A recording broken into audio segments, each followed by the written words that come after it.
Welcome to the new Chemist. We're glad you're listening. Feel free to download this podcast on Google Podcasts, Apple Podcasts, and Spotify. Here on the new Chemist, we discuss chemistry, which simply put is the science of change, as well as careers, community, research, and COVID-19. We're happy you're tuning in. My guest today is Michole Washington. Thanks for joining me today. It is good to hear from you. Just briefly, I'll inform my audience about you. Michole Washington is an expert on designing socially conscious K-16 STEM enrichment programs. In 2016, she graduated as the 9th Black woman to earn a Bachelor's of Science in Applied Mathematics from the Georgia Institute of Technology. Now, as a mathematics education doctoral student at the University of Michigan, she critically examines how undergraduate math courses can better support students, especially Black students. In particular, she focuses on relationship building in the math classroom as a method to increase STEM engagement. Michole is also the CEO/founder for Stemulation Escape Room, where they create stimulating educational experiences and resources that promote equitable, anti-racist beliefs and practices. In her free time, she loves to nerd out, binging space documentaries and roller skating. Please welcome Michole Washington.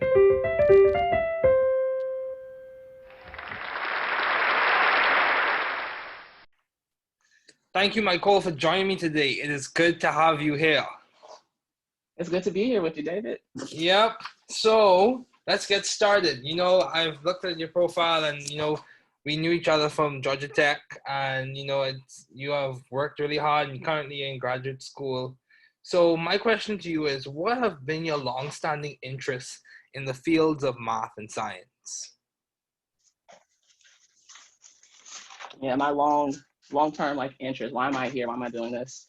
So it has changed over the years. When I first was getting into college and was pursuing mathematics, it was definitely more about me just enjoying math. I enjoyed the process of doing it. I had no problem kind of struggling with math. I found that part to be very entertaining and interesting. Mm-hmm. But matriculating through Georgia Tech as a predominantly white institution, there were a lot of barriers I realized I was encountering just based off social things, like being able to make friends in math classes, which I really struggled with in undergrad, things of that nature, that now my interest in the math and science field is more about access. How can I broaden access so that more folks can enjoy math or at least feel confident in their abilities to confront it whenever they need to? I'm not saying they need to do it all the time, but at least confront it. So my current drive with math and science has been about broadening that access spectrum where more folks can engage with it.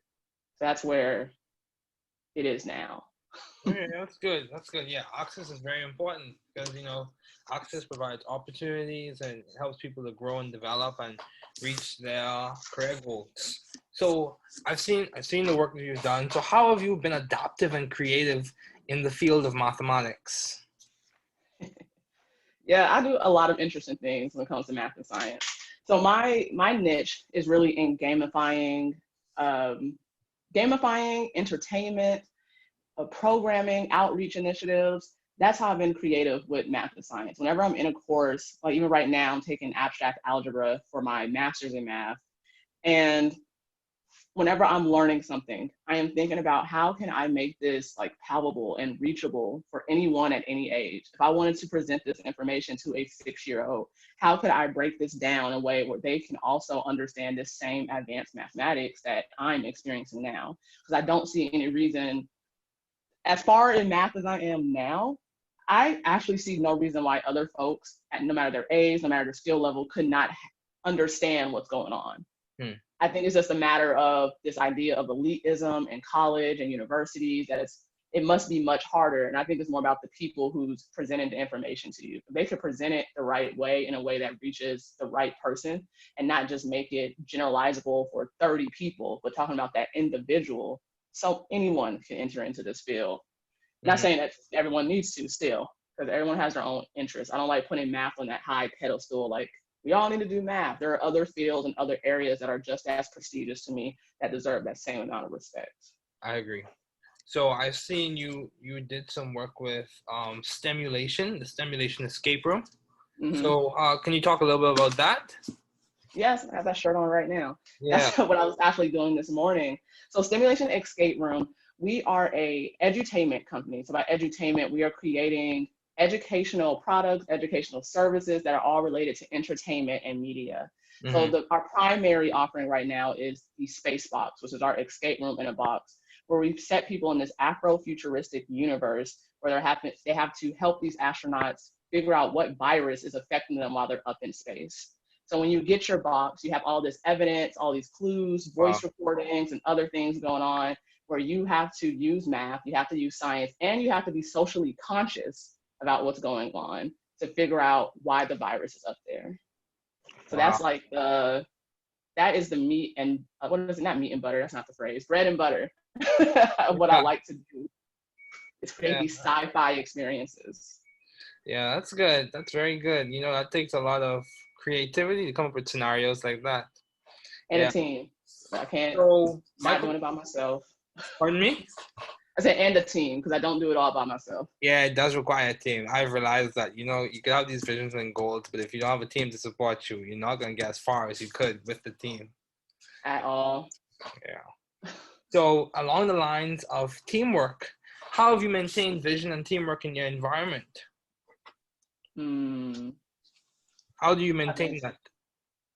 maintained the vision and teamwork in my environment. I think I do it by always checking in on the people I work with Mm-hmm. as humans, not just as people who are working with me to get this vision idea out. I want to make sure that my writers, that my content creators also have a personal connection to what we're doing and that they either see what we're doing as a team as an end goal for them, like they want to stay with us long term. I'm always on board for that. But to also understand that they have other dreams, they have other hopes, and I'm also here to connect and support them. I'm constantly with my graphic designer, if I see opportunities that I know fit to her interest, it's like, all right, well, how about you try this? Here goes a side gig you can do. Here goes a side hustle that you can do that I think you'll be interested in. Because I know you told me that you want to own a bookstore, that you told me you want to do this. So here it is. So by always recognizing people for who they are, their wants and desires, I think that is what helps the vision and the team stay together. Because Yeah. it doesn't feel separate from their entire lives. Wow, that's good. Yeah, that's very important to connect with the story behind people's lives. Yeah, to Mm-hmm. engage with that as you try to fulfill your mission and your vision.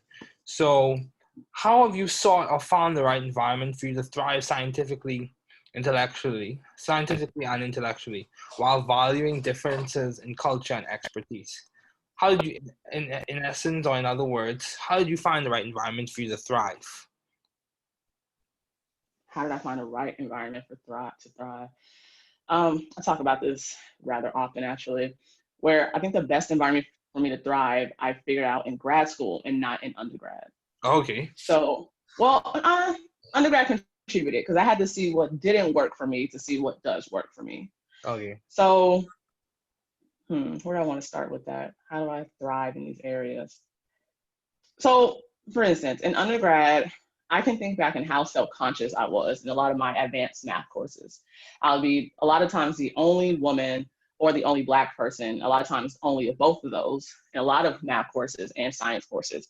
And when I would hear things from the outer world of, oh, there's not that many Black folks who do this, there's not that many women who do this, that would kind of mess me up a lot. It made me feel like, oh, am I really capable of figuring these theorems out? Am I capable of writing these proofs? I don't know.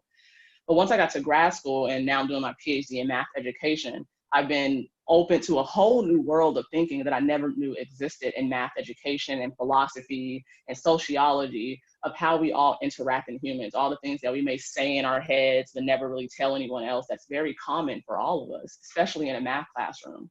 So when I started reading a lot of the research articles from my own studies about what other researchers and scholars have studied about Black students' abilities, the things that help Black students the most in a classroom. Hmm. Now, when I go into a math classroom as a student, it's like, okay, I'm aware that everything that's bothering my head, one, is not made up. It's very real. I'm not losing my mind. I'm not crazy. Two, I know that a lot of the issues that I may be feeling are my fault are actually not my fault. it may actually have something to do with the structure of this math department, with the way that these professors are not trained to actually be teachers. It may have to do with the way that I know that I thrive off of personal and social connections. That's when I feel comfortable enough to be myself and not feel like I'm trapped in my head. So if I'm not connecting with my professor, if I'm not connecting with a TA, if I'm not connecting with a classmate, it's less likely that I feel I'm going to thrive in that math classroom. But now that I'm aware that those are the things that I needed to succeed, I can seek after it. I can be very deliberate when I'm trying to connect with my professors. Even if they don't want to connect with me, I know I need it. So it's like, I need you to talk to me a little bit more, because that's the only way I'm going to be comfortable and not feel like I'm not capable of doing any of this. Yeah, that's So, good. Yeah, personal connections are very important. You have to have relationships. I've even noticed that, even as you're progressing in your career, it's important to have relationships. And even when you achieve things, it's important to have relationships, because relationships add like this long-term value to what you achieve. Because what is yeah, success if you can't celebrate with people? It's you quite can't. empty. It's quite And empty. we're humans. We're very social beings. Yeah, we Humans, are. period. We're not like the thing that really can set us apart from a lot of other animals in the world is the way that we think, the way that we socialize. Yeah. That's what makes us stand different. I don't want to say better, because there are a lot of animals that are doing better stuff out there than humans. But that's what makes us very different, is the way that we socialize and interact with each other. That's true. That's true. So, in terms of the areas of mathematics and diversity, what have been your most effective and impactful ideas? If you had to list a few, because you've obviously been working in the field for a while, you're getting your PhD in math Yeah. education. So, what would you list as some of your most effective and impactful ideas? Ooh. I honestly think what I'm working on right now has been one of my most impactful ideas. Is Okay. Spacebox Stimulation Escape Room, really going hard about experiential learning. I'm not a huge fan of traditional schooling, of 12 years of being in a school for 5 days out the week, 8 hours a day. It feels like an overkill to me when people could learn in much more casual settings and learn as they need things. So that's kind of also the push behind Spacebox and Stimulation Escape Rooms, that we're creating these universes, these worlds that you're connected to, these characters, you're trying to help them out, but you're also, quote unquote, passively learning math and science to help them out. So now you're actually applying it to a real world situation, not just a word problem that you're focusing on for 10 minutes. This is like a 2-hour experience that you can do with your relatives, you can do with your family, and figure it out and laugh together and not be so serious. I feel like we can be very serious about a lot of things that kind of just takes all the fun and interest in it. And that's not what I want math and science experience to be for anything that I put into the world. I want it to be entertaining. I want Okay. it to be taken much more lightly. So I Okay. think that's been one of my best ideas, is how we're moving forward with Stimulation Escape Room. Okay. Yeah, I agree with you. In that when you provide creativity in an environment, you create or you allow the concepts to be more accessible. But I have a question for you. Mm-hmm. Do you think the rigor and the weight of the content complements to it being so serious as it's uh, taught or instructed? Do you think that's the thing that's contributing to the seriousness that people normally associate with high level math classes, or like abstract algebra or algebraic topology or Uh, equations or I get what you're saying. I think that folks are, and not to put blame on anyone, I think it's just over time this has happened, that we have mistaken rigor for this performativity. By performativity, the best way to describe performativity to me is when I think about the articles I read of Black kids getting punished more in math classroom because of behavioral reasons, or having instructors or teachers say that they're not good at math because of behavior reasons and not because of what they actually know. So there's this idea that if you sit still in the classroom, you do your homework, you only talk when I say talk, that's demonstrating your ability to be a math student, which I think is totally wrong. It still needs to be about how do they think about the concepts here. Don't worry about what their body is doing. That has nothing to do with what's going on in their mind and how they're thinking through the concepts. mm-hmm. So when I think about rigor in these advanced math courses, a lot of these advanced math courses, people are looking at these predominantly white men in this field at a board, writing all these math equations on a board, which is definitely not how math always happens, period. It's just all this stuff coming out your mind at 1 second right on the board. It's more so about the way that you're taking time to think through problems. Most mathematicians are working on problems for years at a time, which is why it's still crazy that in a math classroom, we're having students reproduce these theorems and proofs and calculations that took the original folks years to figure out. Hmm. But like, okay, now understand it right now, get it right now, and not giving enough time to think through it. So this idea of what it looks like to do math, performing and wanting your body to be a certain way to show that you're capable, as opposed to actually having conversations and seeing how folks are thinking through problems. That's where the gold is in math, is how you're thinking. Yeah, that's true. That's very true, you know?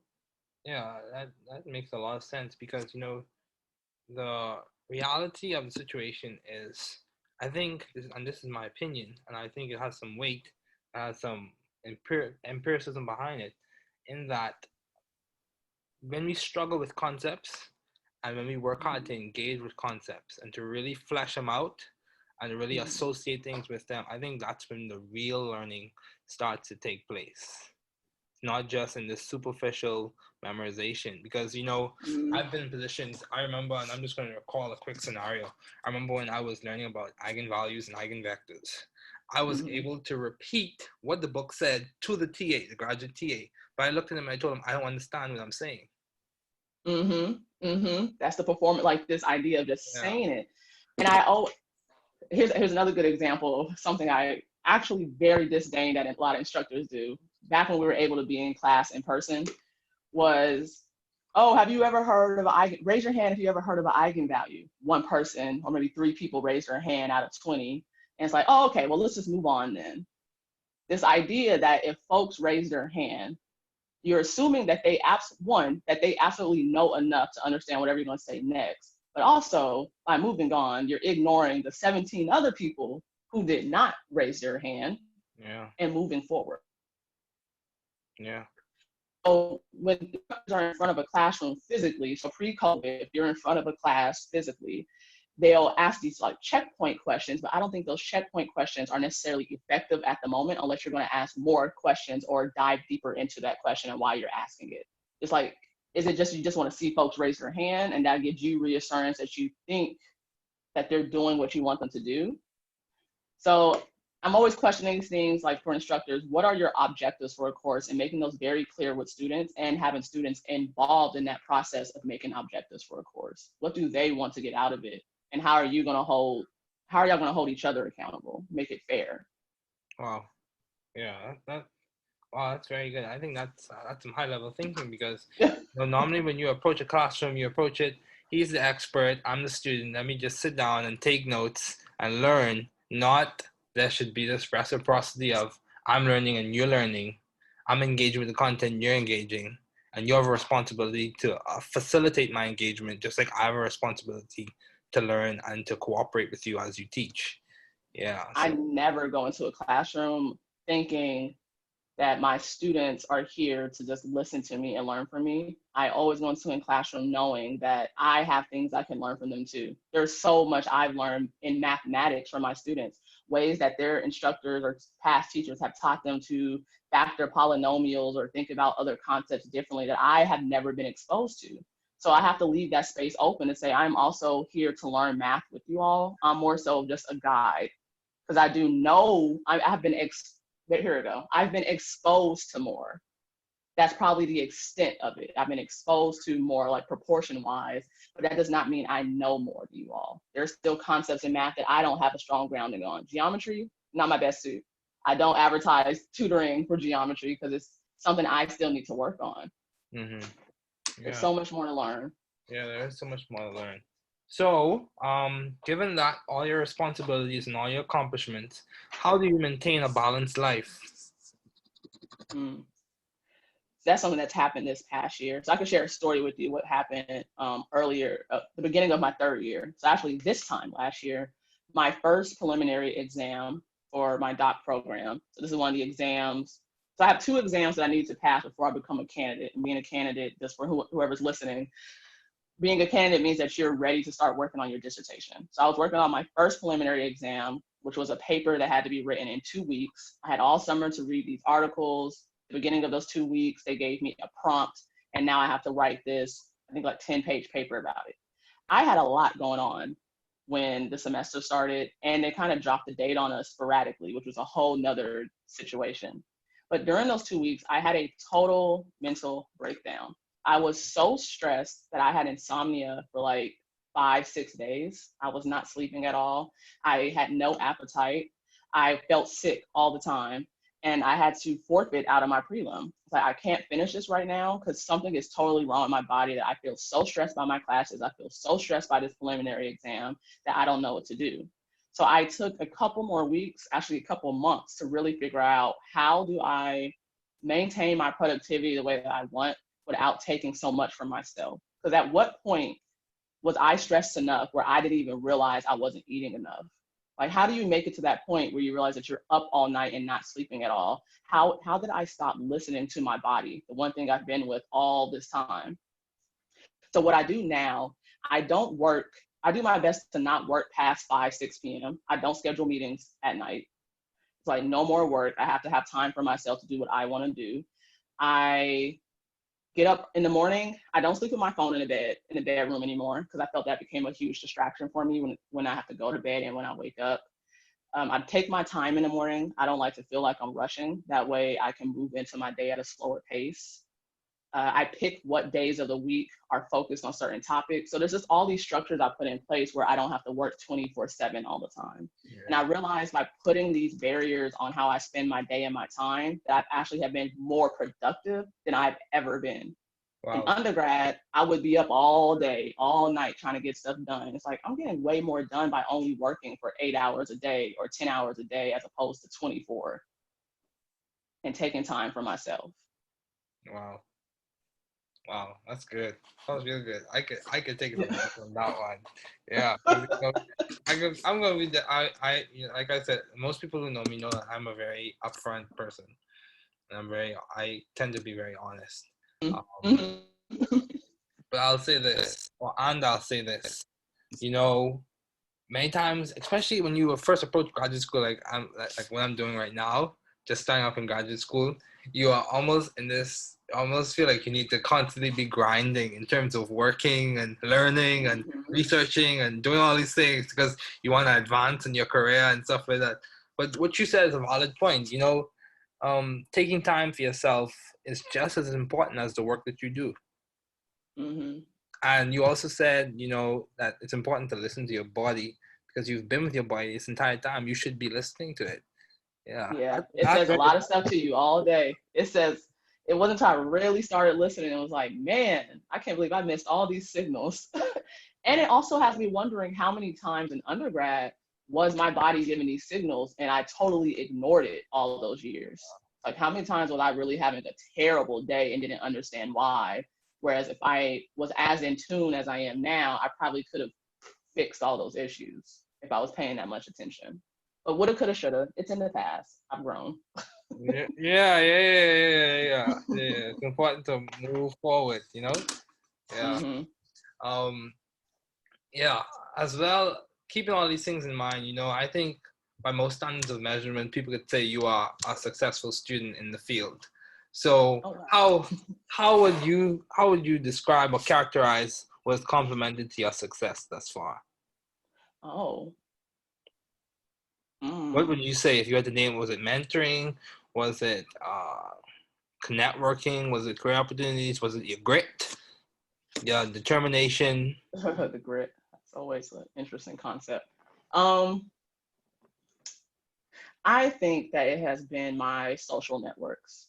Okay. Has really helped. Birds of a feather flock together.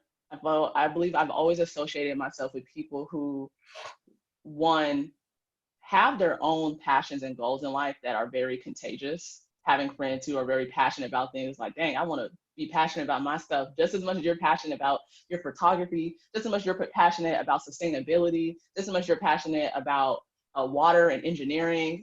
I want to be that passionate. So that helps a lot. And also, I'm thinking about just friends now in general and what they have done, I think, to my quality of life, where not only are they passionate, but the things that they will tell me being inspiring and motivating. And whenever I'm feeling down or feeling like I'm not capable, of knowing that they know me in a lot of ways that I probably don't even know myself, that I don't give myself enough credit for, that can set me right back on track. So I know exactly who to contact when I need a boost about this. I know I need a boost about my academics. I know I need a boost about my entrepreneurship. I know the right people to contact who will give me that kick. Like, girl, stop tripping. You've been doing this all this time. You're very capable. I know you did this. And I actually love when friends do that, because it's like, wow, I don't even realize how interconnected you are in my life all the time, where you can name off all my accomplishments better than I can. Mm-hmm. And just like, all right, let me keep doing what I'm doing. You're right. Yeah, this is a good podcast interview, because I feel like I'm getting inspired. Hey. Yeah. So, in terms of your major as an undergrad, why did you choose applied mathematics? So my junior year of high school, I took AP Bio. Okay. And if you talk to Michole Anjali, when she was a junior in high school, she was ready to be a veterinarian her entire life. She thought she was going to Tuskegee University to be a vet, period. But when I took AP Bio, I said, never mind, I'm not interested in this. I am not having a good time. My senior year of high school, I took AP Physics and Calculus, and that rocked my world. I had always loved math, but I had no idea that majoring in math was an option, and I had never had exposure to physics before. So taking AP Physics did a lot. My teacher was I think he's what Teach for America, and he graduated from Georgia Tech. So that was my first time hearing about Georgia Tech, and it was the first time being exposed to the idea of majoring in math. And when I looked back to how much I love math over the years and how I did not like AP Bio, it was like, forget it, just major in math, do it. It seems like it was the option that fits for you. But once I started at Georgia Tech doing math, I started considering computer science and physics. And which sometimes I felt, given the math degree at Tech, I still had exposure to computer science and physics. But if I was ever able to do it again, I think I would be a physics major as opposed to a math major. Okay, cool. So my last question for you, Michole, is, do you have any advice to those wanting to pursue the field you are currently studying in?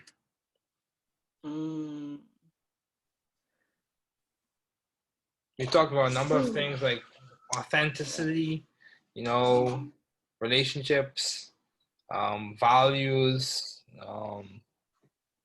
engagement, creativity. What would be your advice? Thank you for pulling those out. Thank you for pulling all those words out. That's helpful. My advice for anyone trying to go into this field, so for mathematics in particular, find your community. Find your academic/social. They don't have to be the same networks. You can have different people that you socialize with that are not the same folks you're studying with, but you do need both. And they can be both if that's what happens. Find those people, because they're going to be the ones to help you get through, and you'll be able to help them. Do not go through that process alone. I went through a lot of my undergrad math alone, which something else I would do different was do a better job of trying to make those academic friendships. For math education on a doctoral level, or for anyone who is in math now and is considering math education, I think it's hands down one of the best things you could ever do. You will become a better mathematician, period, by looking more into education theory and education articles and academia. The way of thinking about our world from a social lens, a social perspective, while you're in a STEM field, will do you way more justice than I think anything else on a graduate level. I highly, even if it's just a master's, I think it will do a lot for you as a mathematician. Okay. Wow. That's good. Yeah, because to be honest with you, I've also been considering. I'm doing my degree in organic chemistry, specifically, and I'm leaning towards doing a PhD as well. Even though I'm in the master's program right now, because I have the opportunity to transition afterwards if I choose to. So one of the things I'm considering is what I'm going to make my minor. I've selected something, but I'm also considering the fact that I want to serve as a professor in academia. So education would be something that would complement to me. as I make my career decisions. So You will yeah, stand out. pardon me? If you will stand out so much, because when you think about a lot of your professors you had over the years, most do not have any training in education. It's That's just true. they have knowledge. So if you have training in education theory and what it means to work with people and the belief systems that exist within education, you will certainly stand out as a professor, without a doubt. That's good. That's good. Well, Michael, thank you so much for joining me today. It was good to have you on. I was really excited.